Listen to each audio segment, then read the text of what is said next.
Okay, I've avoided this one for a long time.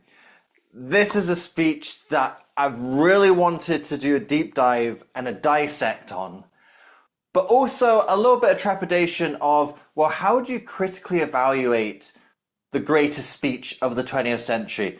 Maybe the greatest speech in history ever? I love taking on a challenge in public speaking, but this speech is something else. But nonetheless, I feel that here on Martin Luther King Day, of course, what better day than to look at I Have a Dream? To try to dissect what is that magic pixie dust that goes throughout this speech? What makes this speech so special? And then taking on the challenge of, is it possible to make I Have a Dream better? We're going to be launching into all of this in this deep dive video. And I want to give a little shout out actually for those of you who are wanting to find out a little bit more about the speech itself. I mean, you know a little bit about Martin Luther King already, and there are so many good places to go and find out more about the history of him, the history of the civil rights movement in America. But just for the speech itself, I recommend this little book here. As you'll see, it's not a very big book. It's called Behind the Dream. It's written by a man called Clarence Jones. Clarence Jones was in Martin Luther King's entourage, and he helped Martin in the speech writing process for I Have a Dream. And this is a great little book that just gives a little bit of the context leading up into the March for Jobs on Washington, shows sitting in the hotel room the night before putting the finishing touches on I Have a Dream. So for those of you who are big speech nerds, this is a very cool book. As I said, not too big, but there's a lot of good stuff in it, finding out really the whole context surrounding this speech. And I think that's a little bit of what you need to think about in terms of, okay, well, what makes this speech so great? Because Martin Luther King was not the only leader in the civil rights movement. In many ways, he was a reluctant leader in the civil rights movement. He was not the only great orator in the 1960s. In fact, the 1960s is often called the golden age of public speaking because there were so many great orators for so many great causes around about that time. You can look at a couple of factors. One big thing that I think plays into this a little bit is the meeting of a cause and media. When Martin Luther King delivered this speech, he had 500 TV cameras on him, more than at any single point in history up until that point. So this was literally the most public of speeches that had ever been delivered in history up until that point. So I think that's definitely got to play a factor. But there's actually something that Clarence Jones says in the book, that I Have a Dream was the right words said at the right time by the right person. And sometimes when we're looking at all the different factors of speaking, there is so much of the technique, the strategy, the positioning, but there's that one little bit that you've got to remember as well. Sometimes there's a little bit of luck. And if I Have a Dream is delivered 10 years earlier or 10 years after, maybe it doesn't quite resonate the same. If I Have a Dream is delivered by someone like Malcolm X, for example, another very prominent civil rights leader at that time, maybe it doesn't quite have the same effect. It was all about the perfect confluence of events on that day at that time. And what we're going to dig into in this analysis is trying to find out, well, what is some of that secret sauce? What helped it to be the right words? And why did it resonate so clearly when it was delivered, in this case, by the right person, Martin Luther King? So I'm going to take a deep dive into this video. First of all, legal disclaimers out the way.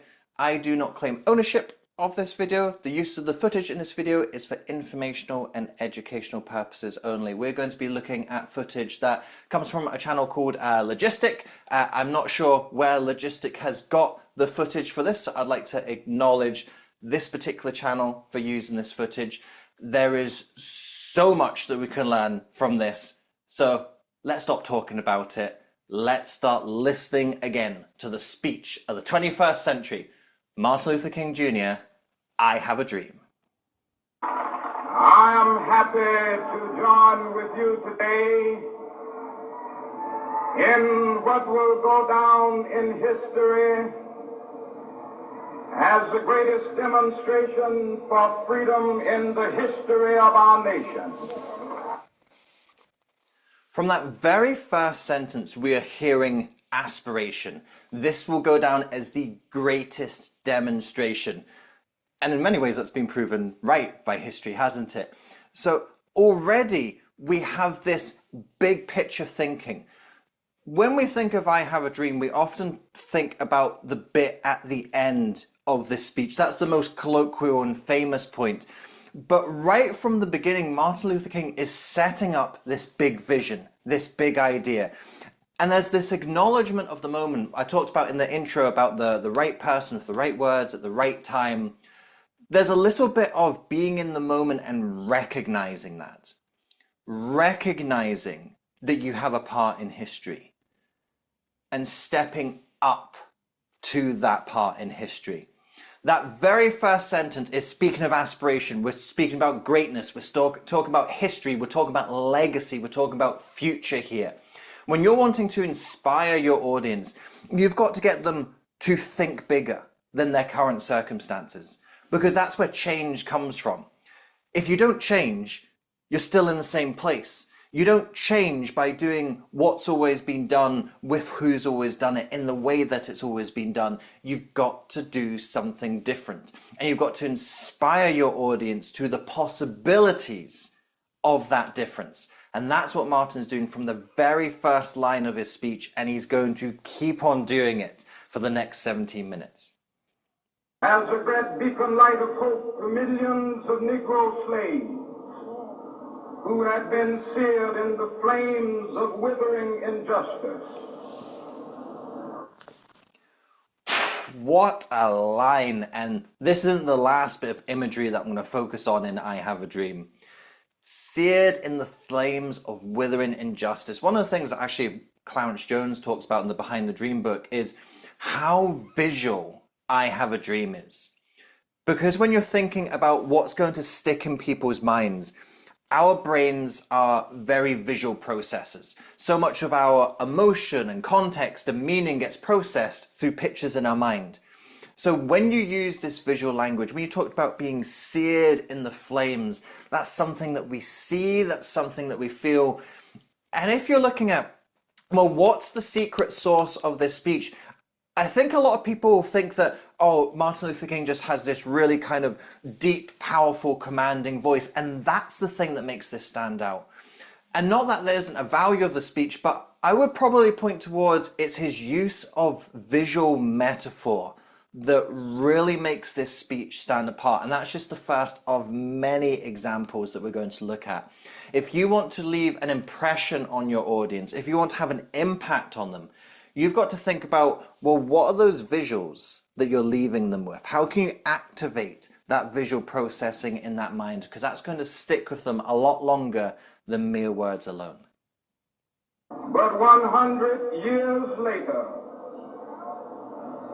the Negro still is not free. 100 years later, the life of the Negro is still sadly crippled by the manacles of segregation and the chains of discrimination.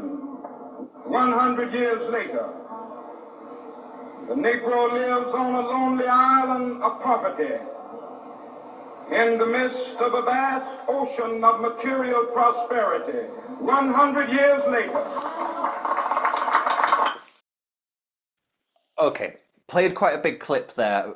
There's lots to pick apart in this clip. So first of all, we're hearing some of that imagery coming through again. We're talking about the way that Martin Luther King is using this idea of manacles and chains, for example, that he's saying, we think that we've moved on from slavery because people aren't in physical manacles and chains anymore. But in reality, we haven't really moved on from slavery because people are in manacles and chains of a different kind. He's using these visuals of the tiny island in an ocean of prosperity. I could riff on that for ages and ages, just in that part. But the real reason why I wanted to play that clip, yes, it included all the visuals coming through there, but this use of the rhetorical technique of anaphora. So anaphora is when you repeat a phrase at the start of successive statements. So we heard the 100 years later, 100 years later, 100 years later. The way that I always tell people to remember anaphora is anaphora A at the start. So it's repeating a phrase at the start. So 100 years later, 100 years later.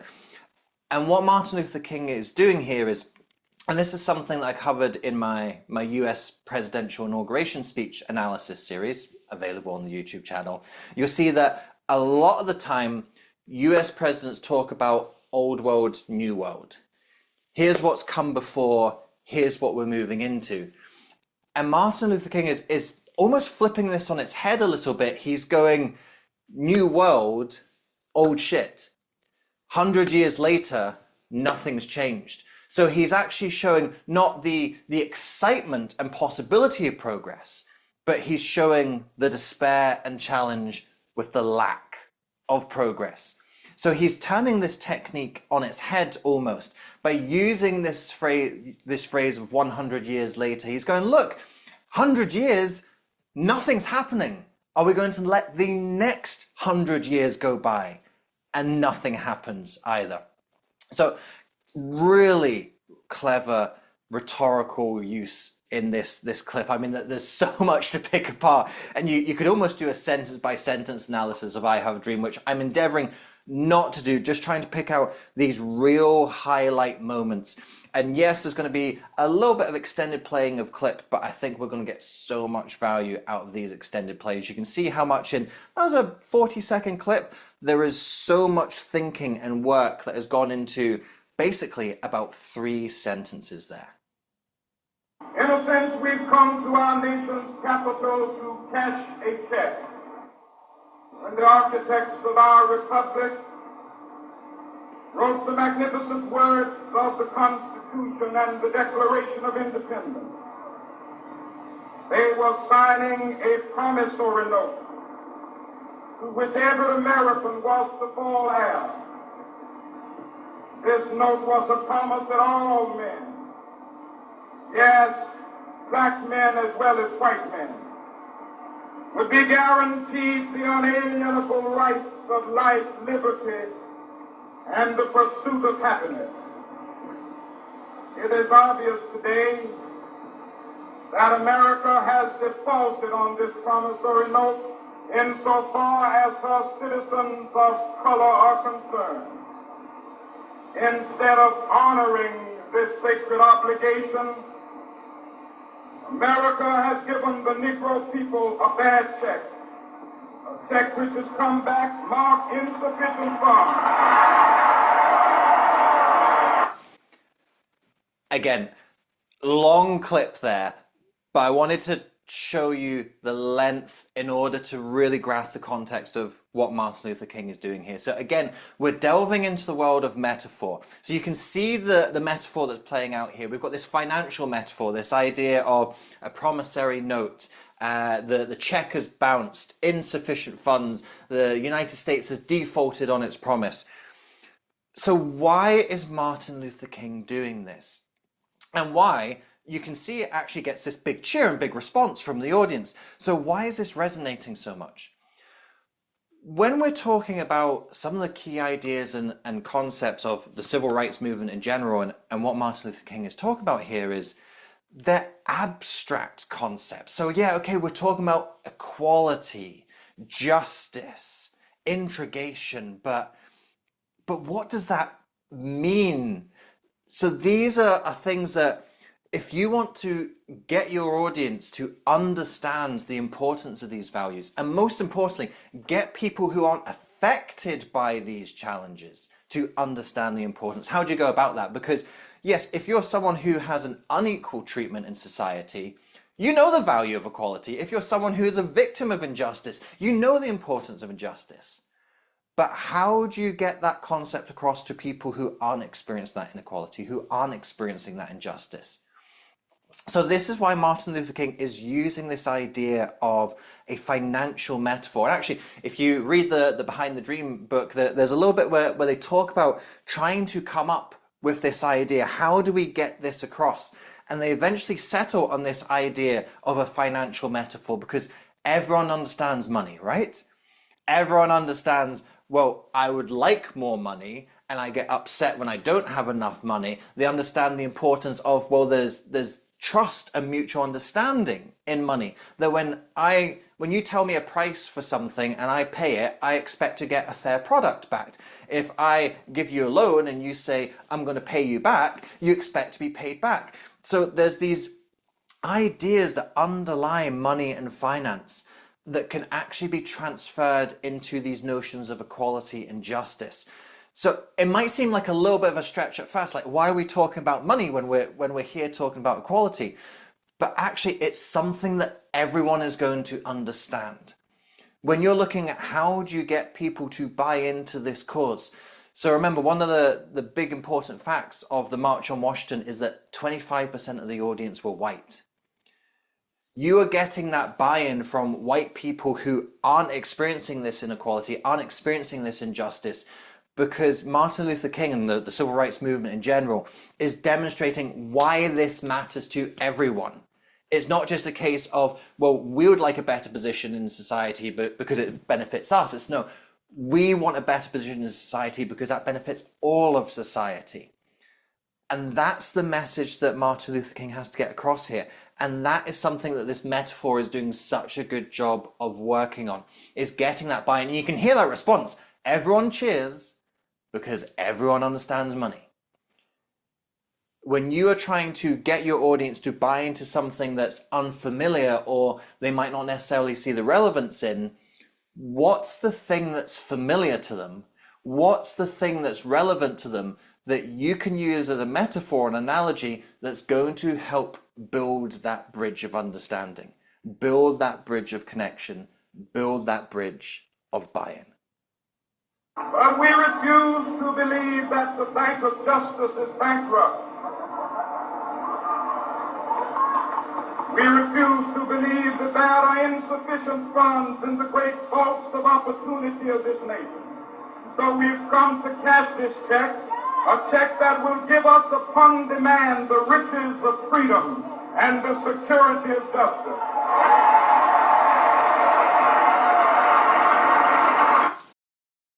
You see that Martin Luther King extends this financial metaphor, but notice now he's doing it with a different slant. At first he presents the challenge, the problem of, look, we were promised equality and it hasn't happened. But now he's presenting the aspiration, the solution, and saying, well, actually, we don't think this is a problem. We don't think this is something that can't be solved. That we do have this abundance, we do have this opportunity, we can fulfill this promise of equality. We just need to use some different financial systems. We need to start investing in different ways. So he's extending the metaphor, again, really getting that buy-in, but now he's moved it from talking about the problem to working towards the solution. So this is more than a minute of his speech that is worked around this one metaphor and this one idea. And this was something that him and the fellow speechwriters agonized and thought about of what do we use that helps us to get across this issue in a way that people understand and they resonate with. And you can hear that each time he presents the different versions of the metaphor describing the problem, working towards the solution, gets that cheer from the audience. That shows that they got it right. They found something that the audience would understand. They found something, most importantly, that the audience would resonate with as well. Now is the time to make real the promises of democracy. Now is the time to rise from the dark and desolate valley of segregation to the sunlit path of racial justice. Now is the time to lift our nation. So we can hear this anaphora coming through again, coming. Now is the time, now is the time, now is the time. So this is injecting that sense of urgency into the audience. When you are thinking about making an impact on your audience, when you're thinking about getting them to do something, you've got to create this sense of urgency for them that, look, okay, yeah, don't put this off for a week, a month, a year. Let's say you're talking about health, for example. You should sleep 8 hours every night. But wait another year before you start sleeping your 8 hours. Just mess up your sleep all you want for this year and we can start afresh next year. You know, you say, look, you need to start sleep better now because this is what happens if you aren't looking after yourself and you aren't sleeping well. So how do you get that urgency? Well, that's what you're hearing through this anaphora of now is the time, now is the time. Look, we've got to do it now. We've got this momentum. We're getting this buy-in. We're getting this support. Now is the time to push. Now is the time to create that opportunity. And then we see that opportunity again painted in this beautiful, vivid language, talking about the darkness of segregation and then talking about the sunlit of equality. Like, again, you're seeing these images pop into your mind, these visuals that are lighting up the brains of the audiences. And again, if you were to put brain scanners on all these people standing here, you'd see that at these moments in the speech, you would see that there are visual parts of their brain that are activating, lighting up, because these words are generating those images and because images stimulate our mind.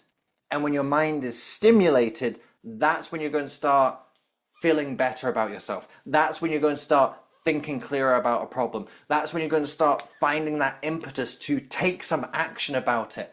So all of this is serving the same purpose. The more that you are connecting with your audience in that moment, the more that you are lighting up their brain, the more that you're putting these visions into their mind, the more that you're inspiring them to take action, the more you're inspiring them to create that impact that your words are painting. But that is something that I must say to my people who stand on the warm threshold which leads into the palace of justice. In the process of gaining our rightful place, we must not be guilty of wrongful deeds. Let us not seek to satisfy our thirst for freedom by drinking from the cup of bitterness and hatred. Here we see another masterful juxtaposition, but we're seeing it flipped on its head. A lot of what Martin Luther King has been doing so far in the speech is juxtaposing. Here is this horrible, bad situation that we're in and has lasted for too long. You're talking about the searing in the heat of injustice, for example. But then he's painting this positive picture of we're stepping out of the darkness into this sunshine of equality. So you're seeing this juxtaposition in terms of here's what bad and we're moving into good. That did not sound like a proper sentence. But now we're seeing the juxtaposition flipped. Here Martin Luther King is providing guidance and warning. And this is something that gets missed out a lot in speeches, that when people are writing a speech, they'll go, yeah, this is the thing I want people to do. This is the aspiration. This is the goal. I want the six pack. I want to start the business. I want to find the love of my life, whatever it is. And so they talk about, look, this is where I know you want to get to, and we're going to get there. But what is so often missed is what might stop you along the way. What obstacles, challenges, and setbacks will you encounter when you're trying to reach that big goal? So Martin Luther King couches his warning by talking about, look, we're on the warm threshold of the palace of equality. Look, everyone, we're nearly there. And I know that you can feel that. I know that you can feel that we're nearly there and it's not far to go. Basically saying, don't fuck it up now. We're so close and we've done so well. And what we have done has got us to this point. Don't be tempted by the bitterness of anger, hatred, injustice because of all the shit we've had to go through. So here he's flipping that juxtaposition of, yeah, it feels really warm and positive here. Like, look at us, we're all gathered here. We're all here on this one cause. Think of the pressure that we've been able to put on the establishment. Think of the changes that we've begun to set in motion here. We're so close. Here's what will stop us. Here's what will wreck all of that hard work. Here's what will wipe out all of that momentum. If we fall into, instead of this being a positive aspirational movement, it falls into one of anger, hatred, bitterness, drinking from that bitter cup. So here he's flipping the juxtaposition and he's using this juxtaposition to provide that guidance and warning to his followers, saying, look, here's the aspiration. This is what we want. We're going to get there. We're going to get there if we don't fall over these hurdles, if we don't get set back by these obstacles, if we keep our eyes on the prize and stick to what we've been doing that's working, because it is working. We're getting there. We need to keep on pushing with this direction. Don't get sidetracked by these things that are going to throw us off course. No, we are not satisfied, and we will not be satisfied until justice rolls down like waters and righteousness like a mighty stream. When people think of what makes I Have a Dream great, that little moment there is probably what comes to mind. It's not just the words of Martin Luther King, it's the way that he says them. So here we've got this metaphor. So we're talking about justice rolling like water, building momentum, become this mighty stream.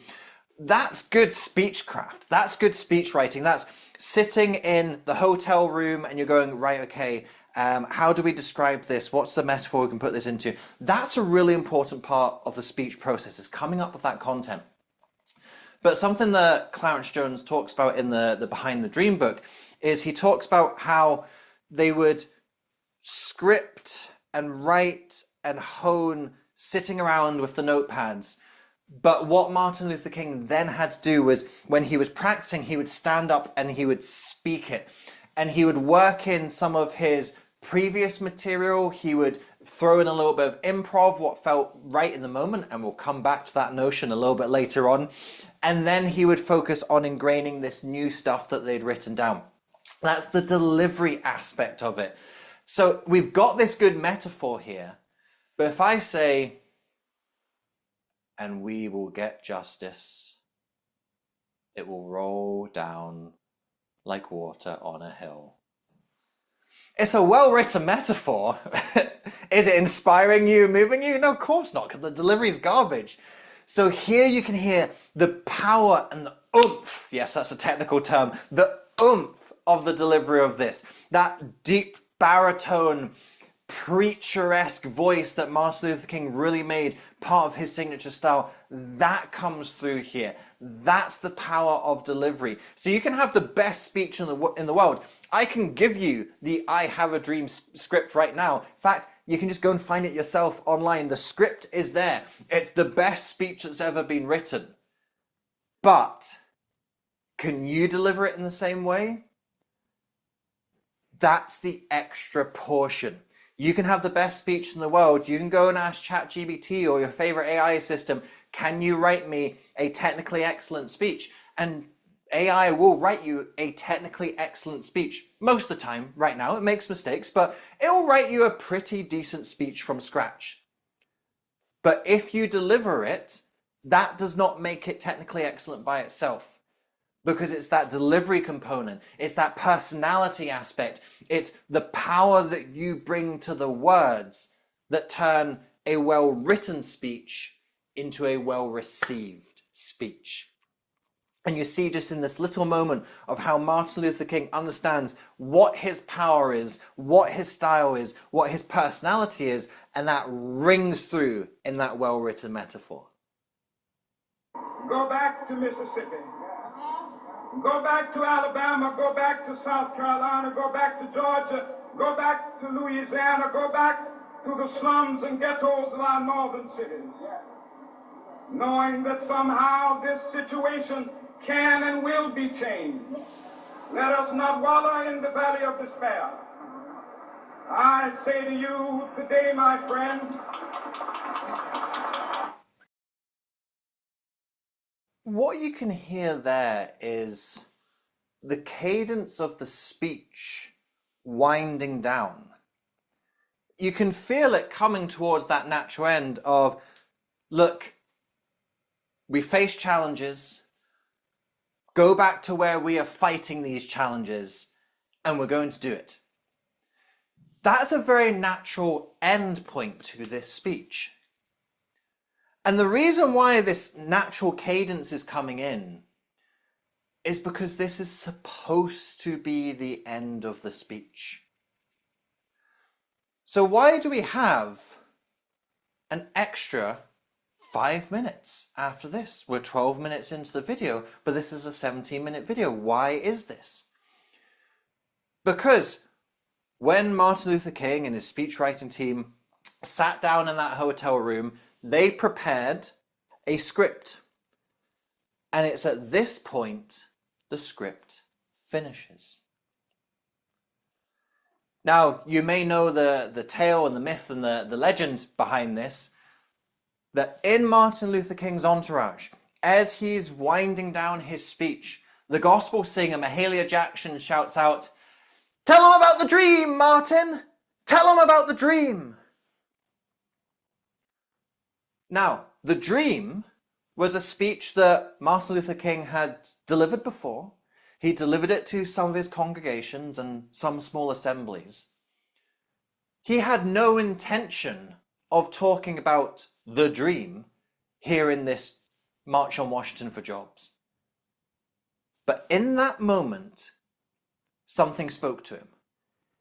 In that moment, his spidey sense as a speaker, with Mahalia's encouragement, made him step into the moment, and he decided to share his dream. And everything that you hear from this point on is not on a script. Everything that you hear from this point on, now, it is not improvised. Really key aspect here, that sometimes when people hear this legend, they go, oh wow, well, Martin Luther King improvised I Have a Dream and it's the best speech of all time, so I can just go up onto stage and wing it. No, no, no, no, no, no, no. This part of the speech is unplanned, but it is not improvised. This is ideas that Martin Luther King has already shared before. They are ideas that he is familiar with. They are, most importantly, ideas that he has already tested on audiences. Do you know why Mahalia Jackson says, I want to hear about the dream? Because she liked it the first time she heard it. So he's tested this material, he's got feedback, and it's resonated with someone loud enough that on the most important day in their movement's history, she's saying, can you please add that bit too? And that's exactly what he does. And what we hear from this point on is what people can generally consider to be the I Have a Dream speech. All this stuff that we've covered so far, most people don't actually know that exists. Most people haven't heard it. If you type I Have a Dream into YouTube, you can find this 17-minute version, but it's not the first version that comes up. The first version that you normally see is the next 5 or so minutes where Martin Luther King launches into what is commonly seen as the I Have a Dream speech, even though he was speaking for twice as long before he even launched into it. This is where magic meets the moment. That as a speaker, you have all of this preparation, you do this speechcraft, you do this work, you go out and test your material, you go out and test it in front of practice audiences, you get that feedback, you get that coaching. But at the end of the day, in that moment where you're on stage delivering it for real, you've sometimes just got to feel the moment and go with it. There's something that you haven't planned to say, but you say it. There's something that you hadn't planned to include, but you include it. There is some kind of interaction or connection that you feel for the audience in that moment, and you feel that there is something that you should say to speak to that. As speakers, one of the ways you can tell how experienced you are as a speaker is not how well you're able to create prepared content. Again, you've got so many tools to help you do that nowadays. You've got AI, you've got coaching, you've got audience feedback. You don't need to be that experienced a speaker to put together a technically fairly decent speech. But where that time on stage really counts is when you start to feel the magic in these moments. When you start to feel that there is something that you need to step into, there is something unspoken within you that needs to be said. And the more experience you have as a speaker, the more you trust yourself in that moment to step into it and say it. Because Martin Luther King had a very well-structured speech leading up to this point. And he could have easily cashed his chips and said, you know what, I've delivered a good speech today, we've got a massive crowd, let's leave it at that. We can leave the dream for another time, another march. would this be the most memorable event in history? Would this be the most idolized speech of all time if he'd cashed his chips? No. Step into the magic, step into the moment. And that's what we're going to do as we start to look at the last portion of this speech, which is the commonly referred to, commonly seen aspect of the I Have a Dream speech. So even though we face the difficulties of today and tomorrow, I still have a dream. I have a dream. I have a dream becomes this sticky slogan that links all of the speech together, that hammers home that underlying idealistic and underlying message. I have a dream. This speech is all about a prosperous vision. This is all about aspiration. All of the different things that Martin Luther King talks about in this portion of the speech, it's all about we aren't there yet, but we want it and we can make it happen. And that is encapsulated in the slogan of I Have a Dream. When Martin Luther King goes to the White House after this and President Kennedy talks to him, Kennedy says, I liked the dream speech. Now, the funny thing is that this speech has no title. It's not called I Have a Dream. When they were writing it in the hotel room, it didn't even have this portion in. So this speech gets remembered and encapsulated by a title that even Martin Luther King himself hadn't assigned to the speech. That all of the speech writers had never intended for I Have a Dream to be an underlying message that encapsulated everything. But what happens in this last portion of the speech, with the repetition of that sticky slogan, that is like the glue that starts to bind all of these different ideas together. The visuals, the metaphors, the juxtaposition, that deep sort of preacher tones that come through, all of that gets wound up in this statement where nowadays, if you just say, I have a dream, it's all these visual associations that come out of it. You maybe even see the black and white footage of the speech itself. This sticky slogan binds that speech and binds that message together. And when it comes to your speeches, what's that sticky slogan? What would President Kennedy say? You know what, when I listen to that speech, I like the part about the dream. What is the thing that people are going to notice and say, I liked that part. That part resonated with me. How do they manage to encapsulate everything that you've said in your speech in this really clear, catchy slogan? That's what a sticky slogan is, and that's what I Have a Dream does for Martin Luther King's speech this day. Even the state of Mississippi, a state sweltering with the heat of injustice, sweltering with the heat of oppression, will be transformed into an oasis of freedom and justice. I have a dream. Again, we're hearing these visual metaphors, and something I particularly love about this particular imagery is sweltering heat of injustice in Mississippi. This isn't just something that we see, it's something that we feel. You feel that hot clamminess of sweat on the skin. You feel that discomfort. And that idea of discomfort is really key. Martin Luther King is describing a situation that makes us feel uncomfortable, being too hot. And what he wants to do is create this association between heat makes us uncomfortable. Injustice should make us uncomfortable as well. And then he presents that relief of the oasis of freedom and brotherhood. Again, this isn't just a visual thing, it's a feeling thing. That we get the relief from that discomfort, the relief from the heat, and also the relief from the injustice.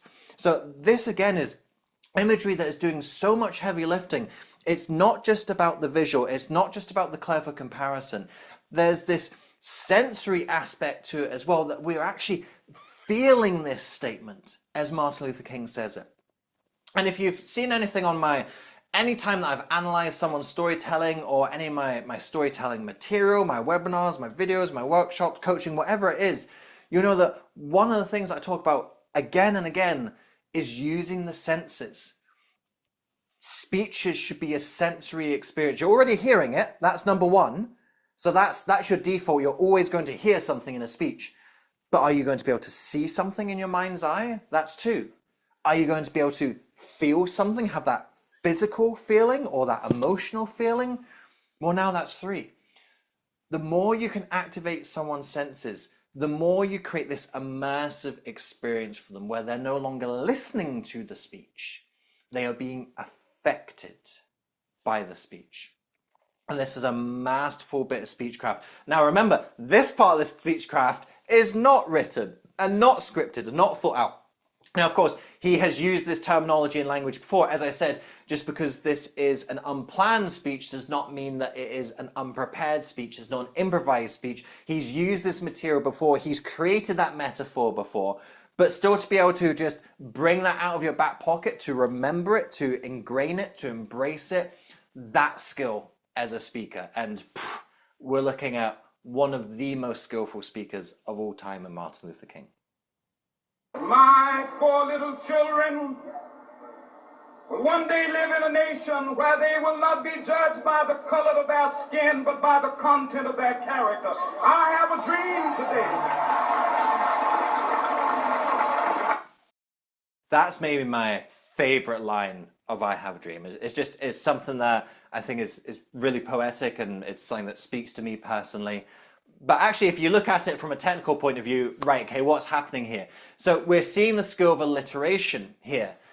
Now, this isn't a skill that Martin Luther King leans on heavily in this speech, but we see it executed here, where they are not judged by the color of their skin, but by the content of their character. We're hearing this alliteration of CCC. And sometimes when people think of alliteration, they think of, oh, it's got to be like busy brown bees, that all the alliterations got to come together. And that's a simplistic way of looking at alliteration. It doesn't mean that that can't be effective. But what we're seeing here is this understanding of weaving that alliteration into that larger statement to make it impactful, to make it poetic. And a really nice flourish and finish that Martin Luther King puts on this is he says the phrase, and then he leaves that really deliberate pause at the end, because he knows it's an absolute banger of a line, and he allows that line to do the heavy lifting. He allows that line to settle and resonate with the audience, and you hear that applause, you hear that reception for it. As I say, it's a line that really stands out to me. So there is a knowledge that that is a powerful line, and when you know you've got these powerful lines in your speeches, let those lines do the heavy lifting. Give them that opportunity to breathe. Set them up and let them run. You'll see that either side of that statement, Martin Luther King has a pause at both ends, a shorter one at the beginning before he launches into it, and a longer one to let that line settle with the audience. So it's a cute use of the rhetorical technique in terms of the alliteration, but it's really brought to life by how Martin Luther King understands the resonation value of it and allows that line to resonate with the audience. Down in Alabama, with its vicious racists, with its governor having his lips dripping with the words of interposition and nullification. Now, I said that previous line was maybe my favorite from a personal point of view, how it connects with me. This one might be my favorite from a technical point of view. Lips dripping. What we've got here is a rhyming onomatopoeia. That is not an easy technique to pull off. So lips dripping. It's something that rhymes. We hear the ip ip again. It's also onomatopoeic because the word drip sounds like the sound of drip. Lips dripping with the words of nullification, talking about the racist governor. It's such a clever line. And again, it's something that's visual, that's evocative. You can almost see like it's this like demon with these massive lips, and there's just all this kind of black grime and gunge of evil words dripping off. It's a really powerful image, and it just comes from these two words. And those two words just have that extra little bit of auditory stimulation because we hear the rhyme, we hear the onomatopoeia, and it helps that line to stand out. So it's a small part of the speech, literally 2 words, but from a technical standpoint, the cleverness and the intelligence to create that is something that cannot be underestimated. And it just goes to show like how much work and thought you can put into 2 words of your speech. And those 2 words can become so much more if you get that intersection of the technique and the content and the delivery spot on the way that Martin Luther King does when he delivers this line. With this faith, we will be able to hew out of the mountain of despair a stone of hope. With this faith. Again, what a line. And let's break down what this line is doing. So we've got this mountain of despair. The cleverness of this line is Martin Luther King isn't diminishing the challenge. He isn't saying, look guys, we're basically already here. Equality is happening next week. Let's go home, sit down, put our feet up and say, job well done, we marched on Washington, here we go. He's saying, no, look, I know this is a really big challenge, and I'm not going to pretend it's not a big challenge.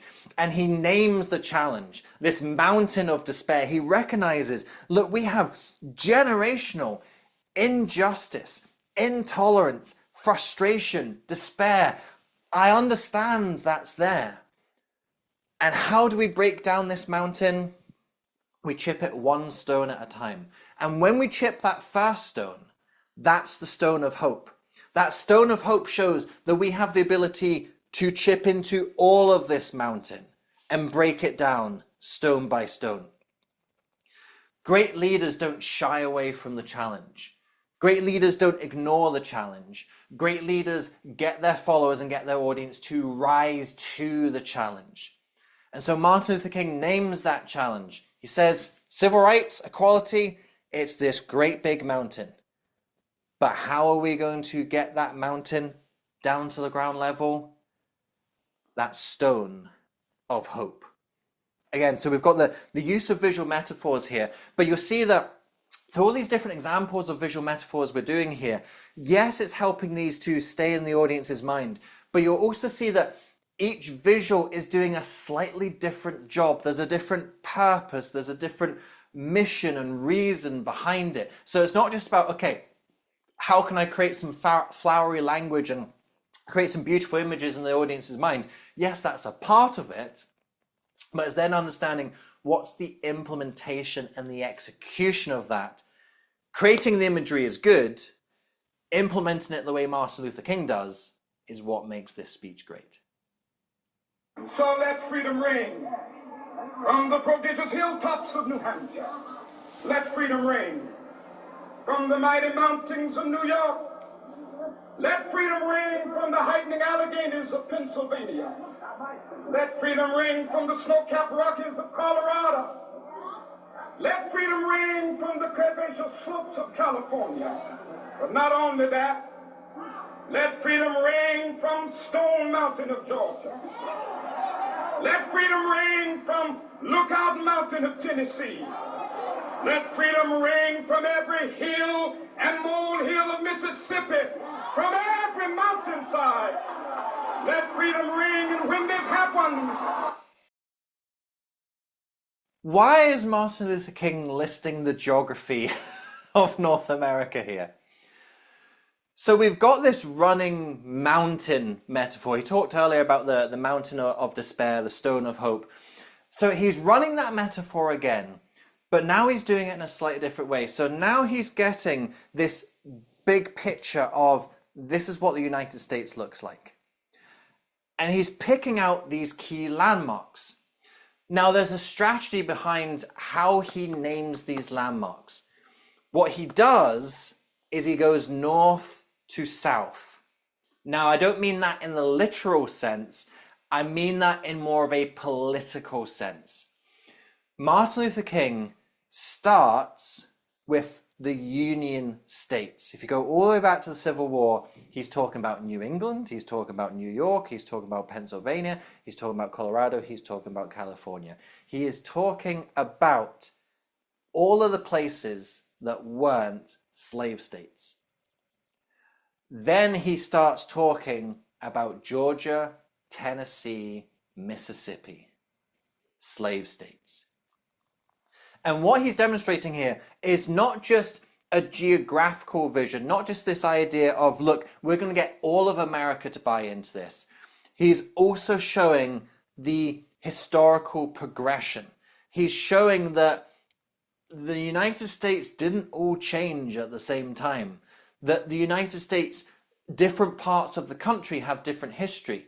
And he's recognizing that, okay, we're going to be able to get that buy-in a little bit easier in these politically north parts of the country that don't have that same slave history. Not that they don't have any slave history, but they don't have that same slave history compared to the political South that has that very entrenched slave history, that has that entrenched history of segregation that surpasses what you find in the political North. So he's painting this big vision of, look, we're going to get all of the states buying into this, but it's going to be harder in some parts than others.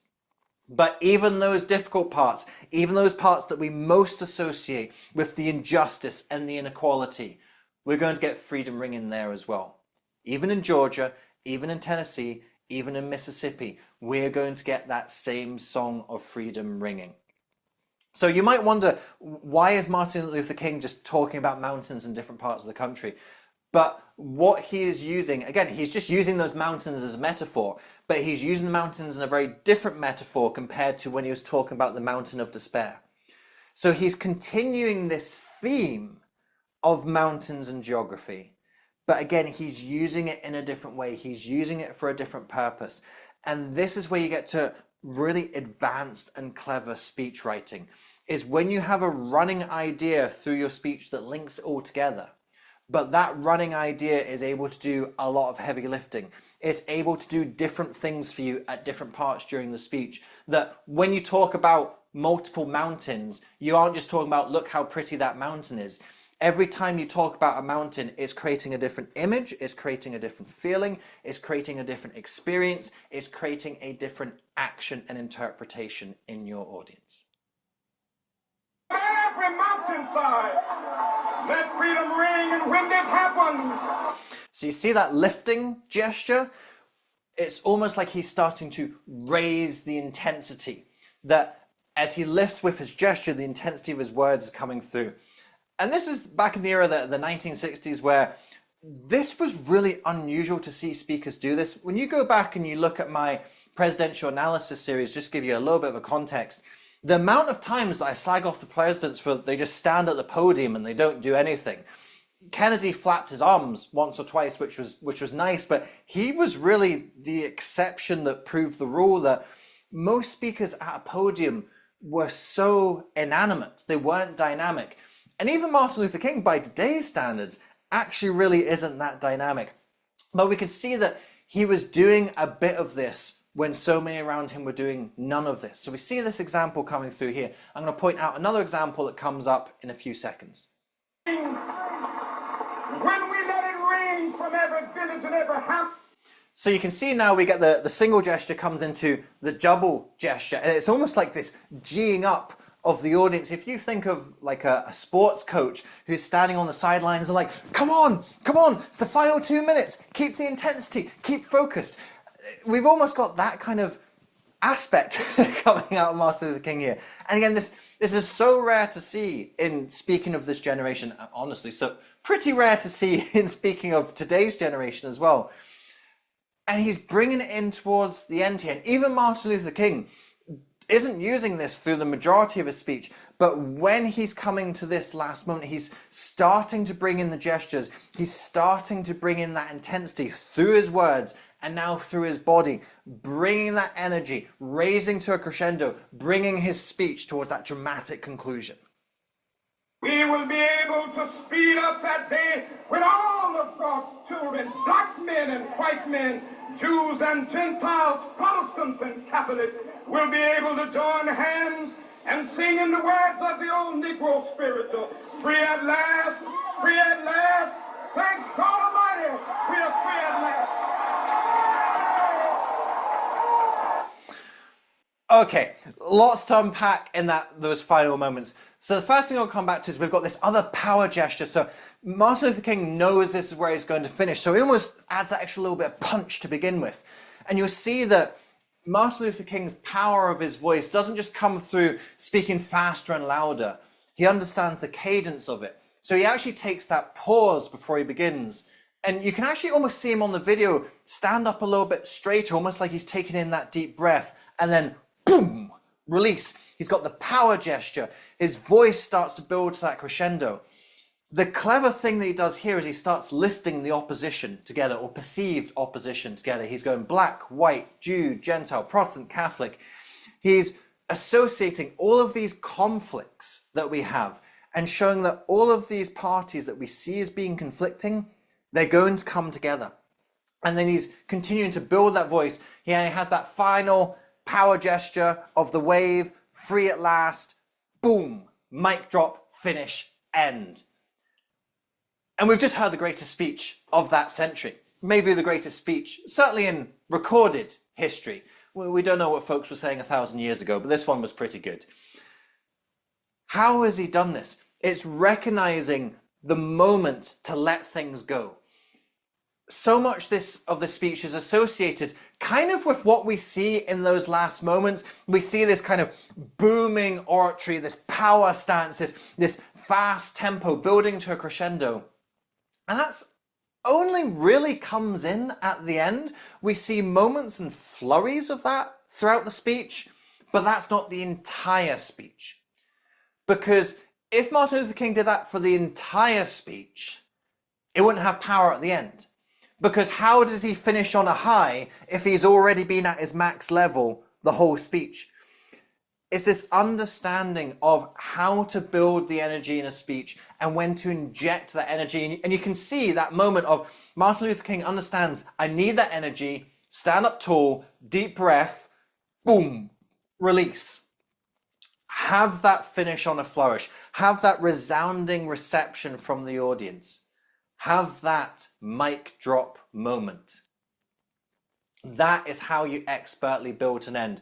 Number one, you've got to know that you're ending. You can't prepare for an ending if you're going to say something, oh, and just one more thing, and another thing, and I'm going to repeat myself. Should I end now?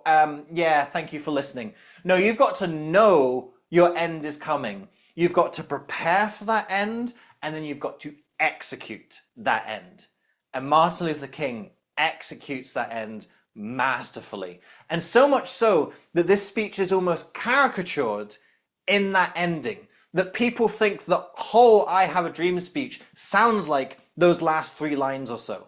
They don't, but that's what sticks in people's memory, because your last line lingers. Your last line lingers. Free at last. That's a worthy last line for this speech. And it's a worthy end to a fantastically crafted and largely prepared speech coming in as well. So let's take a breath, take a gut check, and now we've got to work out, how could we make this speech better? So who delivers the next I Have a Dream speech? Candidates for the 21st century are open. Why not you? If you have a message that you think is worthy of sharing, if you have a speech that you think can make an impact on the world, and you want to make sure that you are saying the right words to the right people at the right time, then one of the ways you can get that speech honed, ready to go, is with speech coaching. And this is where I can come in and help. If you have a speech, if you have a message that you want to make as close to I Have a Dream as possible, then my coaching can help you do this. We're going to go through that speech, just like what we're doing here with I Have a Dream. Identify, here are the things that are going to make it work. Here are those strengths that you have. Here's how you are going to stand out in your uniqueness and your individuality as a speaker, just like Martin Luther King did. And as you're going to see in just a moment, we're going to look at, okay, well, what are the limitations of this speech? Where are the areas that we want to improve? What's missing from the speech? What's that extra little bit of magic dust that needs to be added? To find out more about how my coaching can help your speech and your speaking, feel free to reach out to me on LinkedIn. I've popped a link to my LinkedIn in the description below. Send me a message if you tell me what topic you're speaking on, what challenges you're having with your speaking, and what your aspiration for speaking is as well. We can look at different coaching packages and find the one that works best for you to get you and your dream into reality. Now let's go back to the original I Have a Dream and identify even the greatest speech of all time could still be improved. How would we do it? Let's take a look. The Negro still is not free. Here's a part where I want to hear more indignation. A lot of I Have a Dream is carefully couched calmness in the speech. Now, a lot of people, I think, mistake Martin Luther King for being passive or pacifist. No, in many ways, Martin Luther King is militant, but militant in a controlled way. You can't, when you're up against a massive injustice, you can't be pacifist and blasé. No, Martin Luther King was very direct in what he tried to do. He didn't violently attack injustice. But to say that he wasn't militant about it, he was very direct and strategic about this is how we're going to break it down. And a lot of the speech is carefully couched calmness in terms of recognizing that militancy very quickly bleeds over into violence. And when you become violent, you lose your strategy. So what he's trying to do is trying to stay on that right side of having people riled up in terms of you want them to care and you want them to be direct and you want them to take action, but you want them to be controlled and strategic in how they do it. Now, here's an opportunity where I think he can let the reins go a little bit of, he's talking about the Negro still is not free. And by the way, I'm just repeating the words. I know, I know Negro isn't the most 21st century of language, so merely repeating that verbatim. And he's talking about not being free. We want to hear that indignation a little bit more. I would like to hear something like, is still not free. Still, after 100 years, we've talked about that 100 years anaphora coming in here, of after 100 years, is still not free. Having a little bit of that indignation and that strength and that directness, get people a little bit more riled up. Look, we've been going through this situation for generations now. When's it going to end? When's it going to change? Getting people a little bit more riled up and focused on that. And I think just that little bit of inflection and strength on this particular line. And we know Martin Luther King has the power in his voice to do that. I think this line just came out a little bit softer than I would like it. There's moments to be soft and calm and reasoned. And there's moments to have that bite and that punch. And I think this line just needed some extra bite. This is no time to engage in the luxury of cooling off or to take the tranquilizing drug of gradualism. We've got this word gradualism here. And for me, I don't know when I use gradualism in everyday language. We would talk about doing something gradually, or even just word it a little bit more simply and say, look, we can't just do this bit by bit.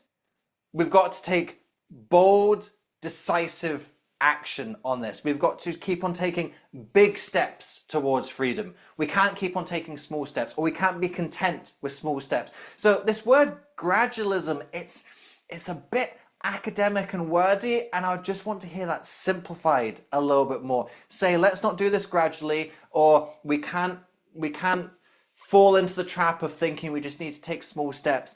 I feel that this word is just a bit too wordy, and if we could simplify it, make it a little bit more direct, make it visual. Saying step by step is more visual than saying something gradually. And we've talked about what a visual speech this is. I think that would suit this moment better than gradualism. Tranquility in America until the Negro is granted his citizenship rights. His citizenship rights. Not her citizenship rights, not their citizenship rights, his citizenship rights. And here I think there is a missed opportunity for Martin Luther King. When you look at the 60s, there are a lot of different social causes going on. You've got civil rights for people of color. You've got just the beginnings, not even quite at this time, but a little bit further on in the 60s, you're going to start to have LGBT plus activism. You've also got the feminist movement.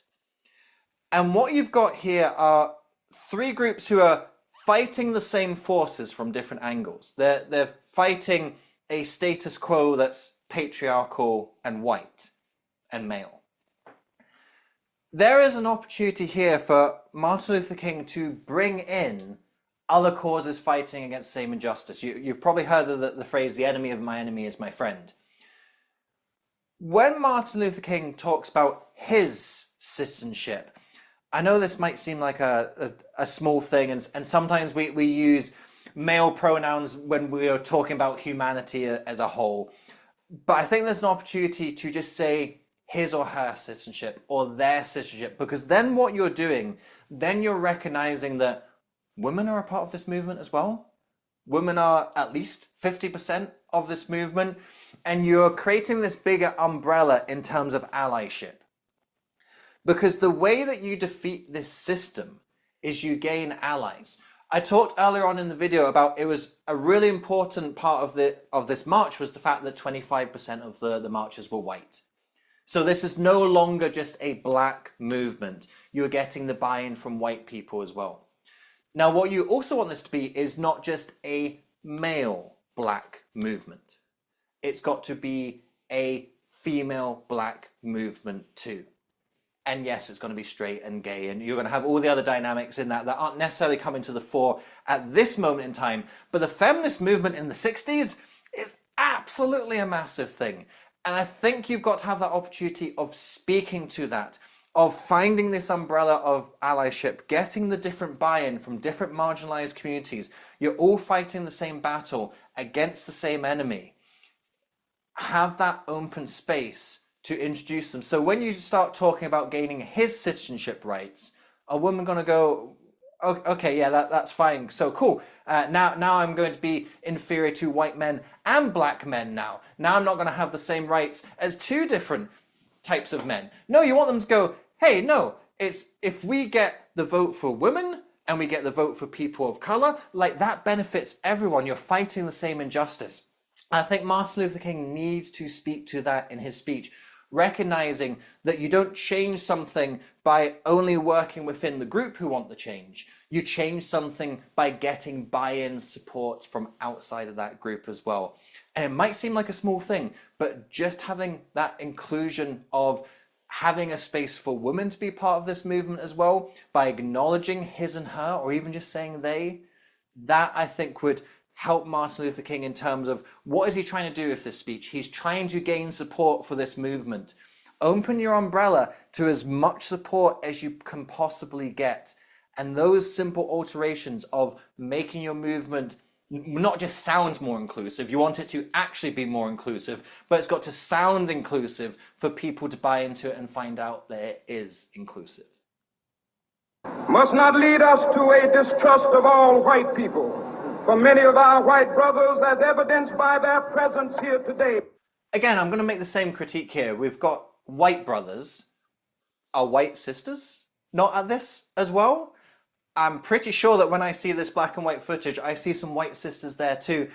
And again, this might seem like semantics, but when you are fighting for a cause, when you're trying to get that support and allyship, you've really got to reach out and build as many bridges as you can.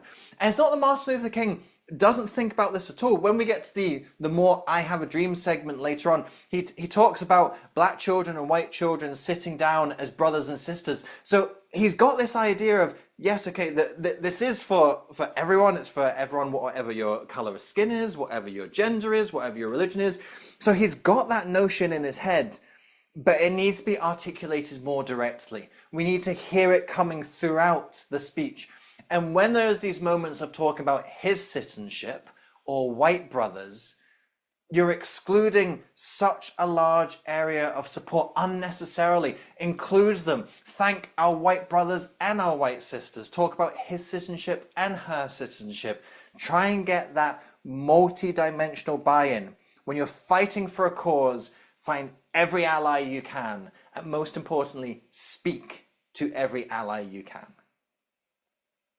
We cannot be satisfied as long as the Negro's basic mobility is from a smaller ghetto to a larger one. We can never be satisfied as long as our children are stripped. Small point there. Martin Luther King has been building up this repetition of not be satisfied, not be satisfied, not be satisfied. And unlike what I've done in previous parts of the video, I haven't played the entire clip for you. You can go and watch the full speech yourself if you haven't done already. But you hear there, he says, not be satisfied, never be satisfied. He misses the repetition a little. And this seems a little bit nitpicky, and honestly, it is. Look, it's I have a dream. I've got to nitpick somewhere, right?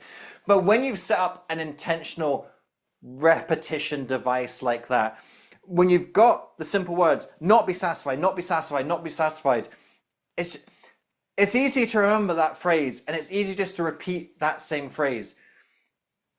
Martin Luther King he doesn't do it here. He misses a trip. He's maybe perhaps on the script, he's written it down incorrectly, or as he's speaking, he's just lost a little bit of this is what I said previously and this is what I'm going to say now. Now, does it ruin the speech? Of course it doesn't. But would it be a little bit better if it stuck to its original not be satisfied? Yes, of course. So sometimes that's the details you have to go into with a speech in order to improve it. And with I Have a Dream, you need every little nitpick you can get. We will be able to hew out of the mountain of despair a stone of hope. With this faith, we will be able to transform the jangling discords of our nation. Earlier on in the video, I talked about this running mountain motif. We had the mountain of despair. We then had the geographical journey around the states. Now, for me, it would make sense if those two bits of mountain motifness were together in the speech. But Martin Luther King, he talks about the mountain of despair, and then he goes off into speaking about something else, and then he comes back to the mountains. Now, here is where you see the balance between how much is prepared and scripted, how much is not unprepared, but how much is less scripted. So if this part of the speech had been more prepared and more planned for, Martin Luther King would have probably reworked that. He'd probably gone, right, okay, I'm talking about mountains. I'm going to have the structure where I run this mountain metaphor, and then I'm going to move on to something else.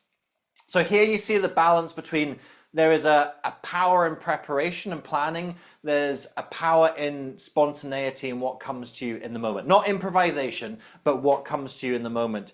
And here we see the other edge of that double-edged sword. That a lot of what makes this speech great is because Martin speaks from the heart and he goes for it and he steps into the moment. But where you see a little bit of the lack of sharpness on that is the structure isn't 100% where you'd want it compared to if you planned and prepared it like the first part of the speech was. The first part of the speech, if you think of that financial metaphor, look how long that stretched on for, and look how they balance using the financial metaphor to talk about the challenge, using it to talk about the solution. It's all in that consecutive part of the speech. That's a good minute and a half that gets devoted to that particular metaphor. That's good structure because it's planned and thought about. Here we're seeing that structure slip because this hasn't been so planned. So if you were redoing this speech and rewriting it, I would be putting those two mountain images together in that moment of the speech and just shuffling the order a little bit. You can still say the same stuff, just shuffle the order about so that it sticks in the audience's mind more clearly. So you have that running metaphor of mountains that really gets ingrained rather than random mountains popping up at different points in the speech. Free at last, free at last. Thank God Almighty, we are free at last. Last thing I'd say to Martin is, save for the moment. I mean, you don't know that you've delivered the speech of the century, but you know you've delivered a damn good one. You can feel the electricity in the air. You can hear the audience's reaction. When you've put all that work and effort towards delivering a big speech. Now, you don't know this is going to be the speech of the century, but look at that shot. Look at how many people you're speaking to. You know it's a big speech. Savor that moment a little bit more. You've earned it. You work hard for it. And as speakers, we put so much work and energy in before we even stand up on stage. The majority of the work on a speech is not the actual delivery of it on the day. It's the work, it's the speechcraft, it's the thought, it's the practice delivery, it's the coaching, it's sitting there with speech writers or coaches or friends or help to get those final lines. And then you go up and you're there for the whole, not just the traditionally seen I Have a Dream, the whole time Martin Luther King's on stage, it's about 16 minutes. So much time and effort has gone into those 16 minutes. Enjoy those 16 minutes. That's the message that I want to finish this speech, this analysis of the speech on, is most of our time as speakers is not spent on stage, and we never know what our key speech is going to be. We never know what our most impactful speech is going to be. So treat every speech like that. Treat every speech like it's a momentous occasion. Treat every speech like it's an impactful speech. Savor and enjoy all of the hard work and effort you put in, because we only have a limited amount of time. We only have so many speeches. We only have so many opportunities to leave our mark on the world. And we're probably not going to leave the mark on the world the way that Martin Luther King did with this speech, but we have some kind of mark to leave. We have some kind of legacy to leave. Enjoy and savor that moment. Because every day that we get to stand on stage is living our dream as speakers. It's not a dream like Martin talked about. It's not a dream of a greater and better world, but it's our dream of our world being a little bit better, of our lives having that bit of extra purpose. How can you enjoy your I Have a Dream moment? Make every speech memorable. Make every speech impactful, because all of us are chasing the dream. All of us, when we stand on stage, are chasing the I Have a Dream moment. And we're probably never going to get it, but we can have moments where we see glimpses of that dream. We can see moments where we see the mirage of that dream. We can see moments where the dream starts to peek below the curtain. Savor and enjoy those moments. That's where great speaking comes from, and that's what makes this a great journey. And I hope that this video helps you get a little further on your journey and a little closer to your dream.